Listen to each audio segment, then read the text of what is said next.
ਖਾਲਸਾ ਮਹਿਮਾ ਕਿਸ ਗ੍ਰੰਥ ਵਿੱਚ ਹੈ? ਆਓ ਵਿਚਾਰ ਸਾਂਝੀ ਕਰੀਏ। ਖਾਲਸੇ ਦੀ ਮਹਿਮਾ, ਖਾਲਸੇ ਦਾ ਇਤਿਹਾਸ ਅਤੇ ਖਾਲਸੇ ਦੇ ਜੀਵਨ ਉੱਪਰ ਵਿਸ਼ੇਸ਼ ਕੀਰਤਨ ਆਦਿ ਸਾਨੂੰ ਕੇਵਲ ਤੇ ਕੇਵਲ ਖਾਲਸਾ ਸਿਰਜਣਾ ਦਿਵਸ ਵਾਲੇ ਦਿਨ ਹੀ ਸੁਣਨ ਨੂੰ ਮਿਲਦੇ ਹਨ। ਭਾਵ ਵਿਸਾਖੀ ਵਾਲੇ ਦਿਨ ਜਾਂ 2-4 ਦਿਨ ਅੱਗੇ ਪਿੱਛੇ ਸਾਨੂੰ ਖਾਲਸੇ ਦੀ ਮਹਿਮਾ ਸੁਣਨ ਨੂੰ ਪ੍ਰਾਪਤ ਹੁੰਦੀ ਹੈ। ਅੱਜ ਦੇ ਸਮੇਂ ਦੇ ਵਿੱਚ ਆਮ ਤੌਰ ਤੇ ਸਿੱਖ ਗੁਰਦੁਆਰੇ ਨਹੀਂ ਜਾਂਦੇ, ਬਾਣੀ ਦਾ ਪਾਠ ਭਾਵ ਨਿਤਨੇਮ ਨਹੀਂ ਕਰਦੇ। ਨਿਤਨੇਮੀ ਸਿੰਘਾਂ ਦੀ ਤਾਂ ਗੱਲ ਹੋਰ ਹੈ। ਅਸੀਂ ਗੱਲ ਕਰ ਰਹੇ ਹਾਂ ਕਾਮਨ ਸਿੱਖ ਦੀ। ਕਾਮਨ ਸਿੱਖ ਗੁਰਦੁਆਰੇ ਨਹੀਂ ਜਾਂਦੇ, ਬਾਣੀ ਨਹੀਂ ਪੜ੍ਹਦੇ, ਕੀਰਤਨ ਸਰਵਨ ਨਹੀਂ ਕਰਦੇ ਔਰ ਉੱਤੋਂ ਧਰਮ ਦਾ ਪ੍ਰਚਾਰ ਵੀ ਨਹੀਂ। ਤਾਂ ਸਿੱਖ ਨੂੰ ਕਿਵੇਂ ਪਤਾ ਚਲੇਗਾ ਕਿ ਕੋਈ ਗੁਰੂ ਕਾ ਕੀਰਤਨੀਆ ਜੋ ਕੀਰਤਨ ਕਰ ਰਿਹਾ ਹੈ, ਉਸ ਕੀਰਤਨ ਦੇ ਵਿੱਚ ਉਹ ਕਿਹੜੀ ਰਚਨਾ, ਕਿਹੜੇ ਗ੍ਰੰਥ ਤੋਂ ਪੜ੍ਹ ਰਿਹਾ ਹੈ? ਕਈ ਵਾਰ ਤਾਂ ਅਗਿਆਨੀ ਸੱਜਣ ਸਵਾਲ ਕਰਦੇ ਹਨ, ਭਾਈ ਸਾਹਿਬ ਜੀ ਦੱਸੋ, ਵਾਹੋ ਵਾਹੋ ਗੋਬਿੰਦ ਸਿੰਘ ਆਪੇ ਗੁਰੂ ਚੇਲਾ ਗੁਰੂ ਗ੍ਰੰਥ ਸਾਹਿਬ ਵਿੱਚ ਕਿੱਥੇ ਉਚਾਰਨ ਕੀਤਾ ਗਿਆ ਹੈ? ਸੱਚ ਜਾਣਿਓ, ਉਸ ਸਮੇਂ ਸੁਣ ਕੇ ਬੜਾ ਦੁੱਖ ਲੱਗਦਾ ਹੈ ਕਿ ਅੱਜ ਦੇ ਸਿੱਖ ਨੂੰ ਗੁਰੂ ਇਤਿਹਾਸ, ਗੁਰੂ ਦੀ ਬਾਣੀ ਆਦਿ ਦਾ ਕੋਈ ਗਿਆਨ ਨਹੀਂ। ਇਸ ਦੇ ਕਾਰਨ ਬਹੁਤ ਸਾਰੇ ਹਨ, ਪਰ ਉਹਨਾਂ ਵਿੱਚੋਂ ਇੱਕ ਮੁੱਢਲਾ ਕਾਰਨ ਇਹ ਵੀ ਹੈ ਕਿ ਸਿੱਖ ਪੰਥ ਦੀਆਂ ਜਥੇਬੰਦੀਆਂ ਔਰ ਮੈਨੇਜਮੈਂਟ ਕਮੇਟੀਆਂ ਦਾ ਪ੍ਰਚਾਰ ਅੱਜ ਦੇ ਸਮੇਂ ਵਿੱਚ 0% ਹੈ, ਜੋ ਇੱਕ ਬੜੇ ਦੁੱਖ ਦੀ ਗੱਲ ਹੈ। ਸਿੱਖ ਜਗਤ ਦੇ ਪਹਿਲੇ ਗ੍ਰੰਥ ਆਦਿ ਸ੍ਰੀ ਗੁਰੂ ਗ੍ਰੰਥ ਸਾਹਿਬ ਮਹਾਰਾਜ ਹਨ। 10 ਪਾਤਸ਼ਾਹੀਆਂ ਦੀ ਜਾਗਤ ਜੋਤ ਅਤੇ ਗਿਆਨ ਦੇ ਸਾਗਰ ਹਨ। ਉਪਰੰਤ ਬਹੁਤ ਸਾਰੇ ਹੋਰ ਵੀ ਗ੍ਰੰਥ ਹਨ, ਜਿਵੇਂ ਦਸਮ ਗ੍ਰੰਥ, ਭਾਈ ਗੁਰਦਾਸ ਜੀ ਦੇ ਵਾਰਾਂ ਦੇ ਗ੍ਰੰਥ, ਭਾਈ ਗੁਰਦਾਸ ਜੀ ਦੇ ਕਵਿਤ ਦੇ ਗ੍ਰੰਥ, ਭਾਈ ਨੰਦ ਲਾਲ ਜੀ ਦੀ ਰਚਨਾਵਾਂ ਦੇ ਗ੍ਰੰਥ, ਰਹਿਤਨਾਮੇ ਅਤੇ ਸਰਬਲੋਕ ਗ੍ਰੰਥ ਅਤੇ ਹੋਰ ਵੀ ਗ੍ਰੰਥ ਹਨ। ਇਸ ਤਰ੍ਹਾਂ ਸਿੱਖ ਪੰਥ ਵਿੱਚ ਬਹੁਤ ਸਾਰੇ ਗ੍ਰੰਥ ਹਨ।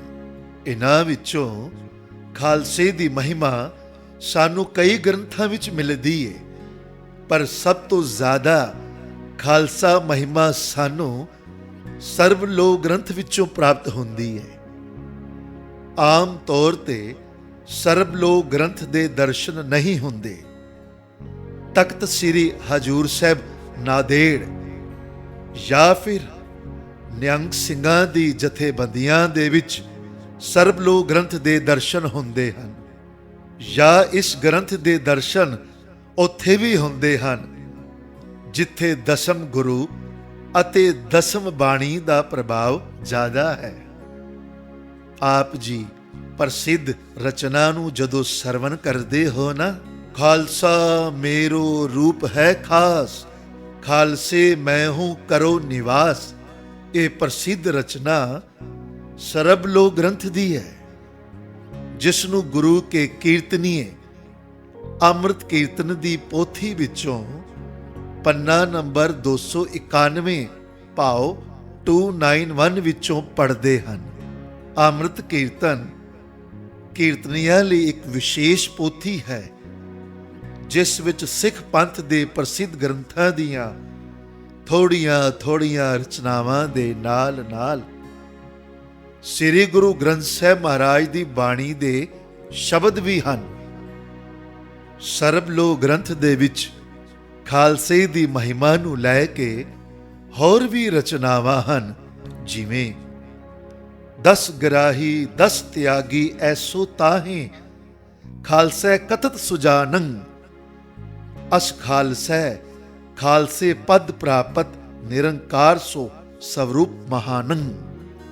ਇਸੇ ਗ੍ਰੰਥ ਵਿੱਚ ਖਾਲਸੇ ਦੀ ਮਹਿਮਾ ਹੋਰ ਵੀ ਹੈ। ਐਸੇ ਗੁਣ ਹਰ ਖਾਲਸੇ ਬਖਸ਼ੈ, ਭਗਤ ਗਿਆਨੀ ਰਾਜ ਜੋਗੇਸ਼ਵਰ। ਇਸ ਤਰ੍ਹਾਂ ਇਸ ਗ੍ਰੰਥ ਵਿੱਚ ਅਨੇਕਾਂ ਹੀ ਰਚਨਾਵਾਂ ਹਨ।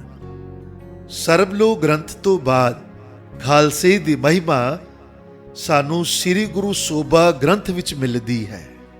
ਸ੍ਰੀ ਗੁਰੂ ਸੋਭਾ ਗ੍ਰੰਥ ਕਵੀ ਸੈਨਾਪਤੀ ਦੁਆਰਾ ਰਚਿਤ ਹੈ। ਕਵੀ ਸੈਨਾਪਤੀ ਗੁਰੂ ਕਲਗੀਧਰ ਪਾਤਸ਼ਾਹ ਦੇ ਦਰਬਾਰੀ ਕਵੀ ਸਨ। ਕਵੀ ਸੈਨਾਪਤੀ ਦੀ ਗਿਣਤੀ 52 ਕਵੀਆਂ ਵਿੱਚੋਂ ਹੁੰਦੀ ਹੈ। ਸ੍ਰੀ ਗੁਰੂ ਸੋਭਾ ਗ੍ਰੰਥ ਵਿੱਚ ਖਾਲਸੇ ਦੀ ਮਹਿਮਾ ਇਸ ਪ੍ਰਕਾਰ ਹੈ। ਚੂਕਿਓ ਆਵਨ ਜਾਨ ਮਿਟੀ ਸਭ ਲਾਲਸਾ, ਜੀ ਖਾਲਸ ਜਪ ਗੋਬਿੰਦ ਭਇਓ ਹੈ ਖਾਲਸਾ। ਇਸ ਗ੍ਰੰਥ ਵਿੱਚ ਹੋਰ ਵੀ ਬਹੁਤੇਰੀ ਖਾਲਸੇ ਦੀ ਮਹਿਮਾ ਹੈ। ਖਾਲਸਾ ਖਾਸ ਕਹਾਵੈ ਸੋਈ, ਜਾ ਕੈ ਹਿਰਦੈ ਭਰਮ ਨਾ ਹੋਈ। ਭਰਮ ਭੇਖ ਤੇ ਰਹੇ ਨਿਆਰਾ, ਸੋ ਖਾਲਸ ਸਤਿਗੁਰੂ ਹਮਾਰਾ। ਇਸੇ ਤਰ੍ਹਾਂ ਖਾਲਸੇ ਦੀ ਮਹਿਮਾ ਗੁਰੂ ਕਲਗੀਧਰ ਪਾਤਸ਼ਾਹ ਦੇ ਲਾਡਲੇ ਸਿੱਖ ਸੇਵਕ ਭਾਈ ਨੰਦ ਲਾਲ ਜੀ ਨੇ ਵੀ ਆਪਣੀ ਰਚਨਾਵਾਂ ਵਿੱਚ ਕੀਤੀ ਹੈ। ਭਾਈ ਸਾਹਿਬ ਭਾਈ ਨੰਦ ਲਾਲ ਜੀ ਫਰਮਾਨ ਕਰਦੇ, ਖਾਲਸਾ ਸੋਏ ਨਿਰਧਨ ਕੋ ਪਾਲੈ, ਖਾਲਸਾ ਸੋਏ ਦੁਸ਼ਟ ਕੋ ਗਾਲੈ।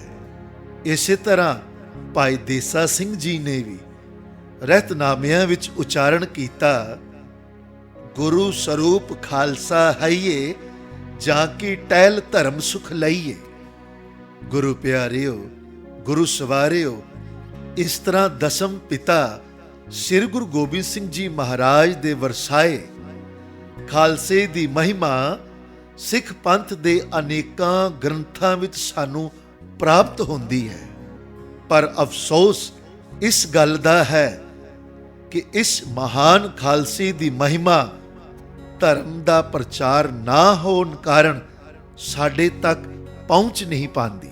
ਗੁਰੂ ਕਾ ਖਾਲਸਾ ਜੋ ਬ੍ਰਹਮ ਗਿਆਨੀ ਹੈ, ਜੋ ਮਹਾਨ ਜਪੀ ਤਪੀ ਹੈ, ਜੋ ਰਹਿਤ ਵਿੱਚ ਰਹਿ ਕੇ ਸਿੱਖੀ ਜੀਵਨ ਦਾ ਆਦਰਸ਼ ਹੈ, ਐਸੇ ਮਹਾਨ ਖਾਲਸੇ ਦੇ ਵਿਸ਼ੇਸ਼ ਗੁਣ ਪ੍ਰਚਾਰ ਨਾ ਹੋਣ ਕਾਰਨ ਸਾਡੇ ਤੱਕ ਪਹੁੰਚ ਨਹੀਂ ਪਾਉਂਦੇ। ਭਾਵੇਂ ਅੱਜ ਸਾਡੇ ਗੁਰਦੁਆਰੇ ਮਾਡਰਨ ਹੋ ਚੁੱਕੇ ਨੇ, ਡੈਕੋਰੇਸ਼ਨ, ਇੰਟੀਰੀਅਰ, ਲਿਫਟ, ਲੰਗਰ ਹਾਲ ਅਤੇ ਪਾਲਕੀ ਸਾਹਿਬ ਸਭ ਕੁਝ ਅਸੀਂ ਵਧੀਆ ਕੁਆਲਿਟੀ ਦਾ ਬਣਾਉਂਦੇ ਹਾਂ, ਪਰ ਧਰਮ ਪ੍ਰਚਾਰ ਦੇ ਨਾਤੇ ਅੱਜ ਵੀ ਅਸੀਂ 0% ਹਾਂ।